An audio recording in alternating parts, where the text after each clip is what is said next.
Okay, so today we are going to talk about how to don and remove a bra for someone with hemiplegia and poor trunk control. So first, the materials you would need would be a bra. So for the purposes of this educational video, I'm going to act as if this is my affected hand and arm, because hemiplegia is essentially paralysis of one side of the body, often caused by brain injury. It can result in deficits like poor control of just entirely one side of the body. So with your bra, how essentially, according to Bedretti, you should be doing this is you would take one end of the bra and tuck it into your waistline, and then you would take the other end and wrap it around your body, and with that, you're going to end up turning it into the front, where the clasp normally goes in the back. And I'm kind of providing a little bit of resistance with some, just my hand on my leg here. So we're going to clasp this here in the front, and preferably you would have an elastic bra that only has 2 hooks. It's a little hard for me to see. And then you're going to take that clasp with your strong arm and you're going to turn it around to your back. And then with that, the next thing you're going to do is take your strong arm and help your affected arm into the shoulder strap. So essentially how that's going to look is I'm going to pull that arm up, slide it down through the shoulder strap, and use that strong arm to pull it up over.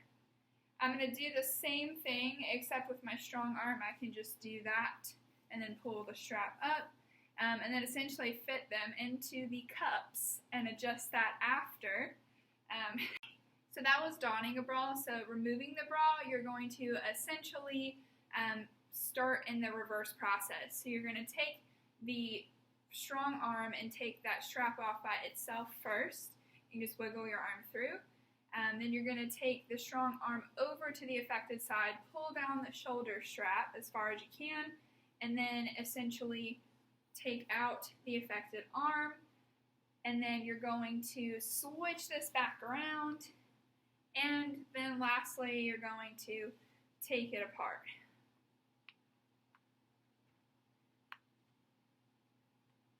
Yay! Okay, so that's how that will look for someone with hemiplegia. And then after that, you're just kind of considering the fact that poor trunk control can be caused due to a brain injury that results in hemiplegia.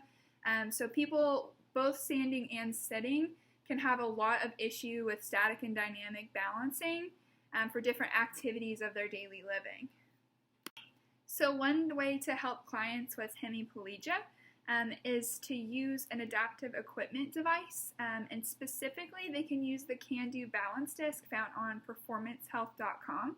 It's actually going to look a lot like this, so they can actually use this to sit on, and there's a variety of sizes, the most common one being the 35 centimeter disc that they can sit on. They can try to use that as far as standing as well. And the price range for that is going to be $28.25 on that Performance Health catalog. 2 other large areas of a brain injury that causes hemiplegia we have to think about are going to be sensory motor and cognitive deficits overall. With sensory motor, we have to think about the 4 areas of somatic sensation, for example, pain. So we have to be careful when we try to use compensatory techniques that we don't cause additional pain to the patient or client. And also that when they go home and use these techniques that they don't do that to themselves, because they may not often be able to sense that. You also have to think about motor planning areas. So that can be an issue when the brain is injured, and that makes it even harder for them to carry out daily activities. And lastly, with cognitive abilities, them learning and attaining new skills can be inhibited by a brain injury. So it can be especially difficult for someone that's already trying to compensate for an affected arm with the other. So those are important areas to think about, and that is where we as OTs come in to help.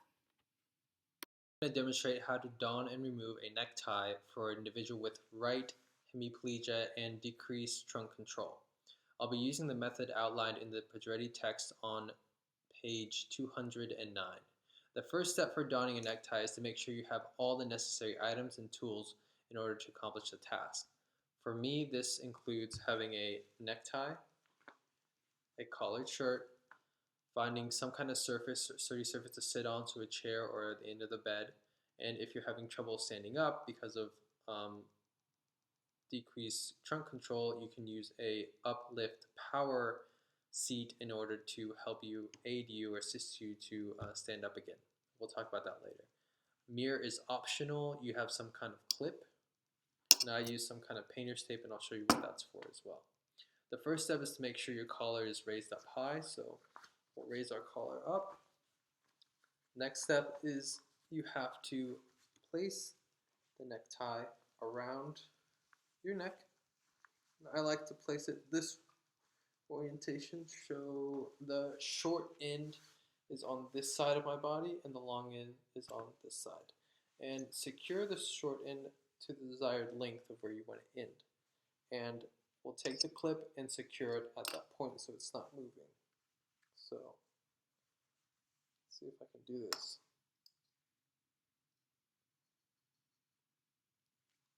There. Once that's done, you can put a piece of tape right above it, and the tape is to make sure you can see which side should be facing forward. All right. Next, we're going to do the process that I call 1, 2, and through.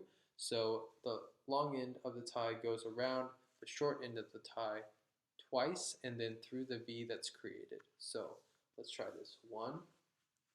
Bring your finger behind the short end, and then pull the long end through. And then we're going to do it again. 2. And instead of pulling it all the way through this time, remember we want to pull it through this V up here. 1, 2, and through. Good. Now we're left with this nice little V in the front of our neck. We can adjust this. And the last step is to put the long end tip through this V. Okay? So let's try to do this. It's a little difficult. Take the tape off.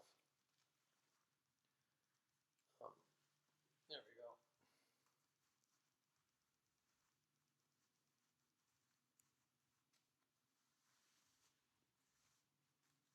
One, two, and through. There we go. To adjust the tie or make the knot farther up towards your neck, you can secure the short end with these 2 fingers, and then with the rest of the fingers and the thumb, push that knot upwards. Once you've reached that position, you can release the clip and lower your collar.